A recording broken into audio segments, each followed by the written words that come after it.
So, Rohan, first of all, since we are in the middle of this COVID-19 stuff, or at least that's what we call it, COVID-19 here, and the Olympics have been pushed back a year, as far as we know right now, in your position, what have you had to make, what kind of adjustments have you made for Australian swimming for your preparations, besides the obvious that you're pushing everything back? So what we're doing is, well, we have a campaign plan that we obviously had in place for 2020, which is our trials were set 5 weeks before. We would then have an orientation day, and then we'd go into a preparation camp in Cairns, and then a staging camp in Nagaoka, and then we had everything kind of stepping through to the Olympics. That's still sitting there in place. We've just shifted it forward 12 months. And then we're actively just preparing for modifications of that, depending on what's going to happen in relation to requirements to get into Tokyo. So obviously those things will change. We're not changing them yet until we need to, which will come at some point. So really, it's just preparing for the scenario. So we have a number of different scenarios that we've worked out, and again, we're just anticipating, nothing in concrete, but do we go, do we just quarantine in Australia, and we have a 2-week, block of quarantine, and then we fly straight into Tokyo, and we don't know if that's one option. The other option might be we have to go there. The other option is, we have like 4 scenarios. So really at the end of the day, we're preparing for one of those scenarios, and then we'll act. We've got our team together. So as far as me stepping into the role, I was basically working in an assistant role to Jocko in the leadership group on the team. So I was part of that planning. So it's been pretty seamless for me to step in and be familiar with everything. I'm just now looking at it through different eyes, and just preparation is probably the key thing for us at the moment. So as far as that piece, as far as the trials, we just put it 5 weeks before. So we've set it up in a similar place. And then everything before that, with our lead up, with our normal competitions, will be really, at the moment, they're scheduled, but as you would know in the States and everything, those types of competitions are going to be determined by, whether people can travel to them, whether you can get so many numbers within the facility. So there's a number of factors we've got to consider. So we're looking at, can we run meets at different places at the same time? If Victorians can't travel to Queensland, but they can compete in Victoria, can we do a competition at the same time? Those are the things we're really working on, just to ensure that our athletes have that competitive opportunities in the lead up to trials. So a long way to go now, but we've got to prepare for every scenario. Thank you very much for that. That's interesting. I know when you're coaching, I think a lot of our listeners like to hear about how you get kids to certain places and how you get your athletes. So when you're teaching your skills, how did your top athletes that you guys are working with now learn their strokes, their turns, their starts? What was their learning process that was effective for you to teach as they moved up the ranks? What do you think the best teaching progression was for you?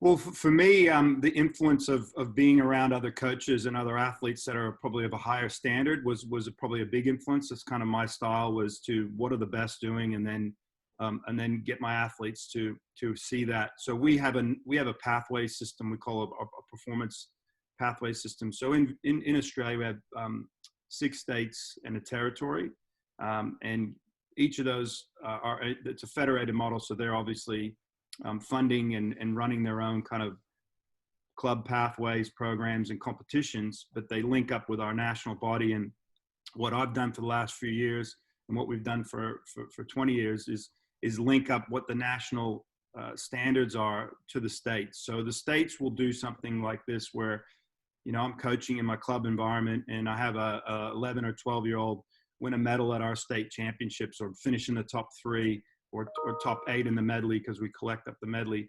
And we invite them to a training session with their coach. And that'll be like 6 times a year. They'll come every second month to a skills session. And that's where we then we then influence those coaches and athletes around what are the skills standards. We might run skills sessions around streamlining off the wall and all of the ways to train for that. So we're influencing the coaches and athletes through those environments, and then they go back into their club environments and then they carry on. So that's the first kind of connection point, and that'll happen as they get older. There's all those types of opportunities as they move up, and eventually they move into like being selected into like a national squad, junior national squad, or what we call, our youth program or flippers program, which is flippers and dolphins are kind of how we call our teams. Through those activities, that's where we influence that skill and technical development. At the end of the day, the coaches then also have the opportunity to work with us on a regular basis. My role at the moment, before I step into the head coach role, is I work with Victoria and the coaches in Victoria. So I'm available to them for feedback and advice. And when I was on the pool deck coaching, I had Lee Nugent and I had other coaches around that were in these senior roles who could help me and really just check and challenge that I was following that technical pathway. And ultimately, when we get to competition, we do measure, we do screen our athletes in competition, not just around their performances on the scoreboard. We actually have a whole skills matrix that we look at, that we provide that feedback to the coaches. So there's a lot of feedback and a lot of practical opportunities that influence how you go about it. Like, you can't avoid seeing, well, the best are doing this. So the earlier you get your kids developing good skills, good underwater skills, good starts, turns, that's going to go a long way to them being, having their opportunity to reach their full potential. That's great. Does that flow into how your philosophies are with their performances in race, and how do you convey how you want them to race to them? Is that done nationally from top level, or do you let? Well, it is starting to be a little bit more. It's that balance, Craig, between instinctive competitiveness, where you want them to just get out there, and also instructive technical or tactical ways of swimming. So in short, at the senior level, we break the race down. We do race analysis. We break all it down into turns, starts, turns, and all different facets of the race, so we can see where their strengths and weaknesses lie, and then go back and train and try to improve their tactical capacities. So, for instance, I coached Belinda Hawking. She came back after being out for a while in the lead up to the Rio Olympic Games and the trials. And when she came back, we had to look at her 14 results and had to look at where we could improve. And we determined that from zero off the wall to 10 meters was the area that she needed to improve. Her turns was really off the wall and her underwater. So we set up a lot of training around improving her conditioning for underwaters, and we set some targets for her. I think it was like under 5 seconds off the wall to 10 meters on all 3 turns for her 200. And we felt if she can make that shift, that would have a great influence on her overall performance. And we designed sets, and we did a lot of things in training that really held her accountable to that. And that when she got back to the Olympic trials in 2016, she actually executed that exceptionally well. And the outcome was she did her best time for quite a while. I think it was right on her best, lifetime best, but it was better, about a second quicker than she'd gone in 2014. And I think the majority of it was around that 0 to 10. So when we look at that as a senior, we say, well, okay, coaches need to be aware of that with juniors, that if you're going into a competition, maybe it's not just about the scoreboard. It's about actually, are they executing skills? So if I'm coaching skills, and we talk about this with coaches, have a skills block. Have a period of time where for 8 weeks you're working on turns and underwaters or whatever, time those. And then when you get into competition, actually measure those in competition and make that about how did you execute your turns? And we've got a measurement, and that way the athlete feels they've got an accomplishment. Maybe their overall times are PB, maybe it's not, but you're actually looking within the race. So to me, it's about developing those coaching skills and developing that in your coaching environment. Fantastic. That versus just letting the racehorse race, you actually break it down.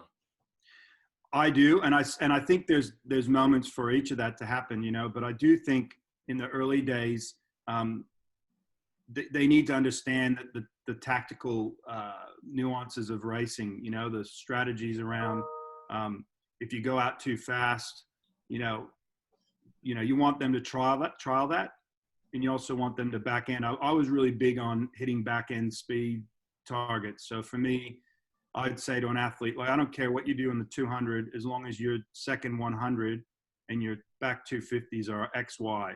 So and for a period of time, just getting them comfortable with that, and then flipping it and saying, all right, I want you to go out as fast as you can. So you have to have a lot of race opportunities to play with that. I think that's where in Australia we don't have as many competitive race opportunities to really facilitate the tactical challenges or opportunities. For instance, we don't have regular meets back to back to back that are just about racing. That's an area where we can improve dramatically in this country, is providing more competitive opportunities that are not big one-day carnivals, where it's all the full weekend of racing. It could be your dual meet type situation. We know in the States, as you know, I grew up there in the States, and high school racing and college racing, those types of racing is great for you to learn a bit about tactics. Probably my best swim I ever had when I was at San Jose was a CCS final, I think when I was in 10th grade, and I came second to Chris Hill. I don't know if you ever remember this. Yeah, and I do. and basically right before the race, I thought, well, he's going to beat me, but I just dove in and jumped on the lane rope. And I'd made a tactical decision at that time to jump on the lane rope, and I touched the wall, and I went like a second quicker than I ever gone. And he dragged me the whole way, and it was like, it was just one of those things that I made him. I like athletes who can make those types of decisions. So we need to train that into them, but they also need to experience it. So that's an opportunity for us. What else do you incorporate in your swimming, like the non-swimming aspects, to go along with that, your mental training, your stretching, your team building? You've hit on the things that you do inside the water. What do you like to focus on outside of the water? So one of the things that I did, and I think is pretty relevant around our country, is physiotherapy, or physios are quite involved in the development of our dryland programs. And so really my big thing was range of movement, maintaining or improving your range of movement, your mobility on land, and your functional strength. So I use functional strength as probably athleticism. So for me, conditioning, but it was always have to be specific. So some of the things I would talk to my athletes about is, whenever you're doing an exercise, you need to be thinking about its relationship to the swimming. So, you're not just doing an exercise over here. So you're always having that connection with how it's going to improve you in the pool. So for me, it's that balance. And I really think the social side of dryland training. So whether you're creating we do boxing, or, I've brought in synchronized swimming coaches to do stuff with my guys. I always look for those peripheral things that develop athleticism that's relevant to swimming, and also that gives them a different social connection. So for me, that was really big and important. We used to play Friday ultimate frisbee. I kept that going with my coaching. I think we did that at San Jose. Every Friday afternoon we do ultimate frisbee or some sort of sport. I did that all the way up until I stopped coaching. Every Friday afternoon it was a team activity. So I think it's really important for retention of your athletes. Also, development of athleticism, I think, is critically important. Running around for 2 hours chasing a frisbee is a great workout. And if you can relate that conditioning back to swimming, it may not be specific to functional movement, but it's specific to conditioning. But you're giving them a great social experience. To me, that's really important. So that's something that a lot of our coaches do here, have taken that on, that blending of why dryland training is important to the swimming, not just for performance, but for that team building and connection. Mental health and well-being is a really big piece, Craig, at the moment. Obviously in this situation, but it was always important to us beforehand. And so there's a lot of team building type activities that we do with a lot of the programs do things. There's a lot of we have a lot of proactive sport performance psychology people in the industry who are very creative and clever and work across other sports. That's probably the thing we do. We have people who work in other sports that work with us. And so there's a lot of, I guess, cross-fertilization of ideas around the balance between, you know, the work-life balance or the athlete in school, and those types of things are really important. And bearing in mind, we don't have so for me, the collegiate system provides that for you. You have to swim and perform, but you also have to perform in school. So you're creating a balance there. We need to manufacture that. So that's something we're very focused on. Rohan, thank you very much for your time today. I appreciate that so much.